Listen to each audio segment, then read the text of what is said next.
మీ తెలుగు నేస్తం Telugu stop app వెంటనే play store, app store లో డౌన్లోడ్ చేసుకోండి. ప్రతిక్షణం అన్ని తెలుగు వార్త విశేషాలతో పాటు మీ లోకల్ ప్రాంత వార్తలు కూడా సులభముగా తెలుసుకోండి. తెలుగు సినిమా ఇండస్ట్రీలో అల్లు అర్జున్ లాంటి స్టార్ హీరో మరొకరు లేరనే చెప్పాలి. ఆయనకున్న స్టైల్ ని గాని, ఆయన యొక్క చరిష్మాను గాని అంచనా వేయడం ఎవరివల్ల కాదు.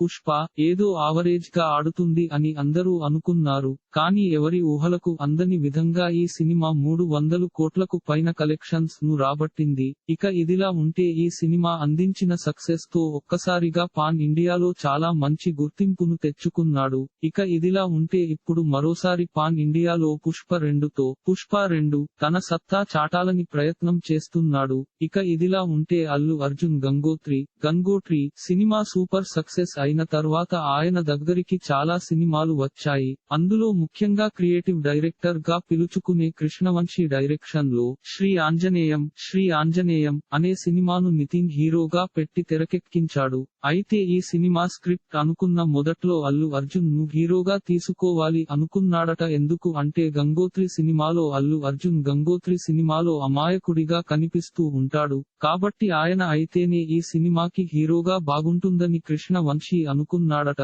కానీ అనుకోని కారణాల వల్ల అల్లు అర్జున్ ఆ స్క్రిప్ట్ ను రిజెక్ట్ చేశాడు. ఇక మొత్తానికైతే అల్లు అర్జున్ ఆ స్క్రిప్ట్ కాదని సుకుమార్ తో ఆర్య మూవీ చేశాడు. ఇక ఆర్య సూపర్ డూపర్ సక్సెస్ అయితే శ్రీ ఆంజనేయం యావరేజ్ గా ఆడింది. ఇక మొత్తానికైతే అల్లు అర్జున్ ఇప్పుడు స్టార్ హీరోగా వెలుగొందుతున్నాడనే చెప్పాలి. ఇలాంటి మరిన్ని తెలుగు వార్త విశేషాలు కోసం ఛానల్ కి సబ్స్క్రైబ్ చేసి గంట నొక్కడం మర్చిపోకండి.